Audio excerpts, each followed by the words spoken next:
Hey, Scott Luton with Supply Chain Now here in Las Vegas, home to Manifest 2025, which is the center of the universe for all things supply chain, at least this week.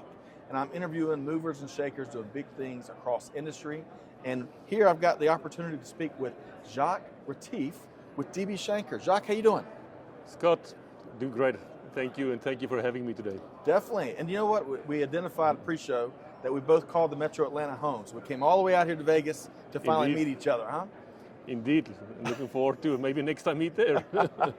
Let's talk supply chain a bit. So, Jacques, tell us about DB Schenker for the three people out there that are not familiar with the organization, and a little bit about your role. Sure, yeah. I mean, so DB Schenker is a global 3PL, so we go as a third-party logistics company supporting supply chains around the world, and anything from supporting moving of ocean freight, air freight, land transportation, and my area is focusing contract logistics. Okay.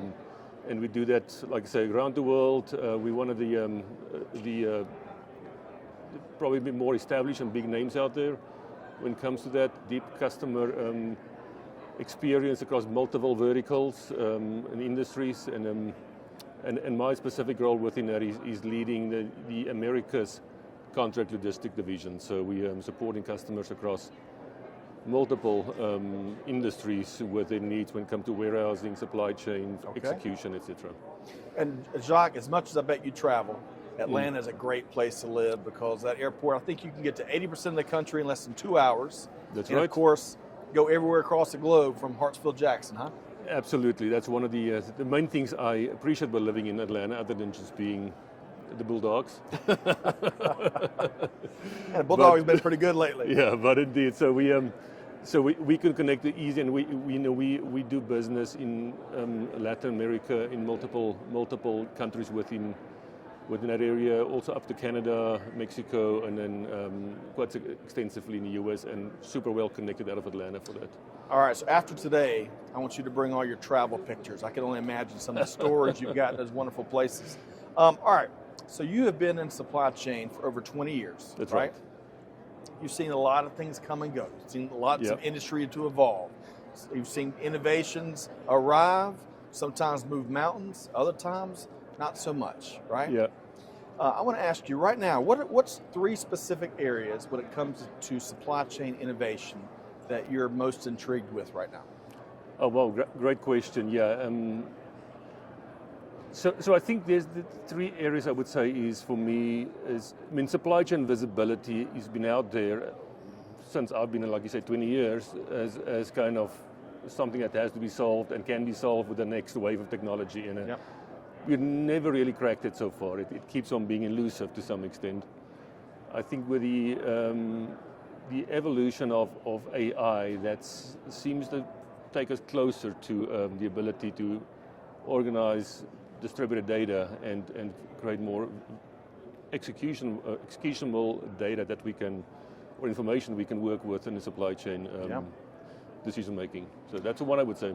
So the first one, that's supply chain visibility and how we've continued to make more and more gains leveraging innovative technology, right? And I would, you might agree with me, you may not. I would argue that when it comes to supply chain visibility, it's becoming faster and faster table stakes, right? Some organizations, some parts of the world, some parts of industry certainly are still struggling with it.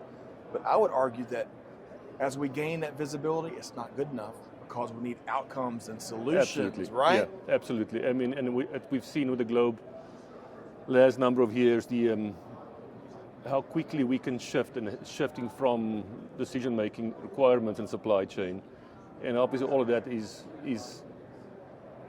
based off of data that needs to be there or not there in terms of how we make good decisions or not. Yeah, sounds like data is your second one.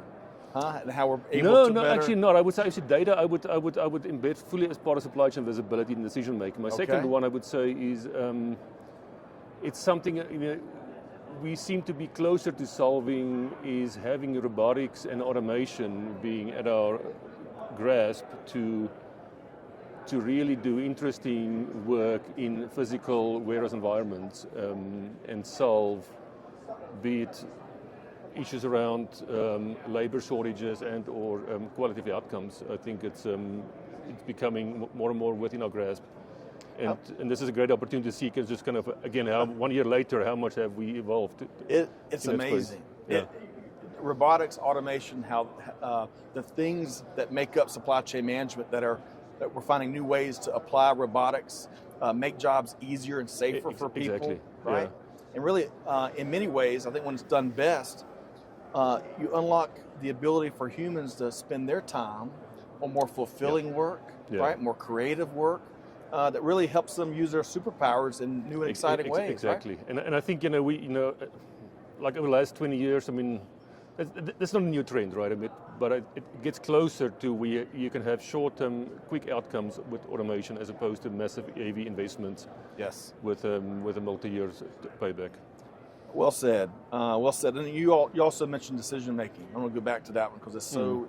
When I think of technology and automation, how we're enabling our people to make better decisions faster that they're confident around, right? Yeah. Man, you can really pick up the success velocity when we do that. Agreed. All right, so let's see here.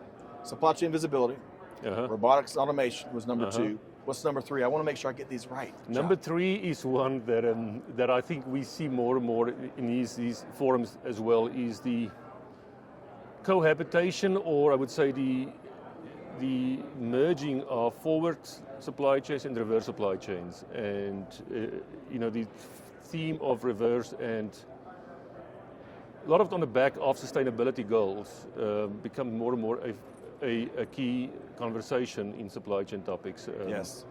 So, and I just seeing a lot of the sponsors out here, there's a major focus on the tech enablement for that and the conversation around that space. So I'm keen to learn more about that.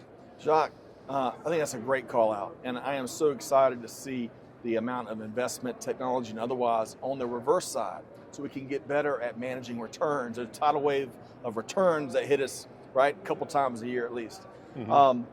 Tony Shirota with the Reverse Logistics Association. I think he's speaking here. You may know Tony. Yes, I do. Yeah. Doing great work, amplifying the voice of returns and really giving a part of global supply chain more attention than it really has had in its history. So excellent call out. Wish we had a couple more hours here at Jacques.